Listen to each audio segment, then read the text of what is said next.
In the quiet dusk of Willow Creek Park, Asheville, Tennessee, on a chilly October evening in 2027, they bound her to an oak tree like she was nothing.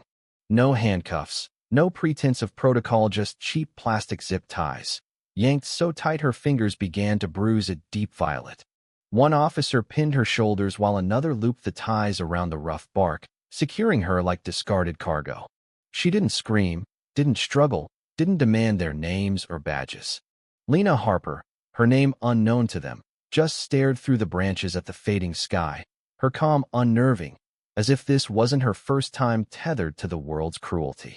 The older cop, a grizzled man named Carl Hensley, spat near her worn sneakers. "Don't play clever," he growled. "You think staying quiet makes you special? It just makes you a problem." The younger officer, a rookie named Tim Wells, shifted uneasily, avoiding her gaze. They didn't know that Lena had authored the very ethics code they were shredding, word by word, rule by rule. She was the mind behind the Federal Conduct Oversight System, FCOS, a silent watchdog tracking law enforcement across 40 states. And she wasn't just a bystander. She held its kill switch. It started 20 minutes earlier. Lena, as she did every Wednesday, sat on a weathered bench in Willow Creek's secluded northwest corner, a tattered copy of Toni Morrison's essays open in her lap. The air was crisp, the park empty save for a few sparrows darting above. She was deep into a passage on resilience when an Asheville PD cruiser rolled up, gravel crunching under its tires. Two officers stepped out. Hensley, late 40s, broad and smug behind mirrored shades, and Wells, barely 30, nervous, eyes flickering. Hensley didn't waste time. "You can't sit out here, ma'am. Restricted conservation area. Show me ID." Lena didn't look up, finishing her sentence first. "I didn't see a sign," she said, her voice steady, deliberate. Hensley's jaw tightened. "I'm the sign. ID. Now." She met his stare. "What's the charge?" His tone turned sharp. "Trespassing. Noncompliance. Maybe a threat if you keep this up." Wells muttered. "She's just reading, sir." Hensley snapped. "She doesn't belong here."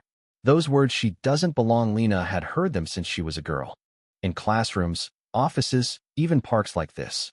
But today, they'd regret saying them. When Lena refused to show ID, citing her rights, Hensley's face reddened. He radioed for backup, got none, and made the call himself. "Tie her to the tree," he barked at Wells. The rookie hesitated, eyes wide. "Sir, you heard me. Detain her till transport gets here." Lena didn't resist. She let them bind her, wrists and ankles, to the oak. No Miranda rights, no paperwork, just silence. But then, a faint tap. Tap. Tap. Her tongue pressed against a subdermal chip behind her gum. A green light blinked, invisible. 3 states away, a signal flared in FCOS's core. Lena hadn't used her override in 12 years. Until now. 7 minutes later, $1.2 billion in federal grants to 35 police departments froze. Clause Omega, 7, authored by Lena, kicked in an emergency ethics shutdown. Asheville PD was at the top of the list, but they wouldn't know for 48 hours. By then, their training contracts were void, internal affairs subpoenas issued, and Hensley's career was unraveling. Lena stood silent, bound to the tree, her gaze steady. She didn't need to speak. The system she built was speaking for her. Across the park, a jogger slowed, her phone angled low, filming. Another bystander joined, then a third. Within 15 minutes, the footage was live on social media, captioned, "Black woman tied to tree by Asheville PD for reading." By 30 minutes, it had 200,000 views. A Nashville civil rights lawyer with 5 million followers was tagged. Hashtags exploded, "Tied to the tree, Asheville PD, Justice for Lena." At the station, Chief Roger Vance sipped lukewarm coffee from a mug reading "No apologies." His phone buzzed. His assistant, Karen, burst in. "Chief, you need to see this." He scoffed, expecting another petty complaint. Then he saw Lena's face, calm and unyielding, strapped to the tree. His coffee went cold. By noon, Willow Creek was a circus. News vans lined the trails, NBC, local affiliates, an indie outlet streaming live. A crowd gathered, some angry, some stunned. A few recognized Lena not from the video, but from DOJ hearings, ethics panels, her name whispered in policy rooms. She wasn't just a woman with a book. She was Dr. Lena Harper, the architect of FCOS, the system now gutting Asheville PD's funding. At City Hall, Mayor Gerald Tatum was sweating, screaming into his phone. "Get her off that tree, Roger. The feds are calling." Vance stammered, "We can't. It's viral. Lawyers are circling." Tatum hissed, "She's breaking us, and you tied her up." Hensley's body cam blinked, off access revoked. Wells 2. Radios buzzed with encrypted alerts they couldn't open. Across town, FCOS flagged 214 precincts for review, froze $20 billion in funding, and locked 9 internal affairs databases. Lena's silence wasn't pacifist, was a weapon. At 1:15 p.m., 2 women in suits, no badges, stepped from a black SUV. One leaned toward Lena. "Dr. Harper, DOJ. Omega, 7 is live. Lakefield's grants are revoked. Consent to relocate."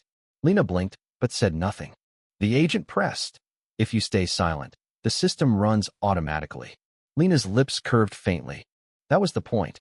At 1:30 p.m., Lena spoke, her voice low but piercing. "I want them to cut me free." She nodded at Hensley. The crowd gasped. "The clip went viral. I want them to do it." Hensley's hands shook as he approached, shears slipping in his sweaty grip. He couldn't meet her eyes. Wells stepped forward. "I'll do it," he said, voice firm. He cut the ties carefully, respectfully. Lena didn't move, even free. She stepped forward, the crowd parting. The SUV waited, unmarked, untraceable. Before entering, she turned to the oak. "The tree knows," she said softly. The door closed, and she was gone. The aftermath was chaos. Asheville PD's systems crashed. Hensley was suspended, his laptop revealing a shadow watch list with Lena's name. Mayor Tatum resigned. Wells quit, leaving his badge on the bench. FCOS's reach grew, 17 cities audited, 6 officials gone. In Memphis, a judge watched the footage, whispering, "That's the woman who wrote Omega 7. In D.C., a DOJ team uncovered Lena's final file, a roadmap to rebuild ethics from the ground up. By nightfall, a plaque appeared at Willow Creek. They bound her to the tree, but she uprooted their lies. What would you have done if you saw Lena tied to that oak? Would you have filmed, shouted, or looked away? Can a system built on power ever truly change? Or is it just waiting for another Lena to break it?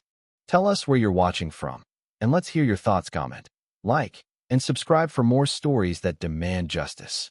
Word count, 2,000 characters.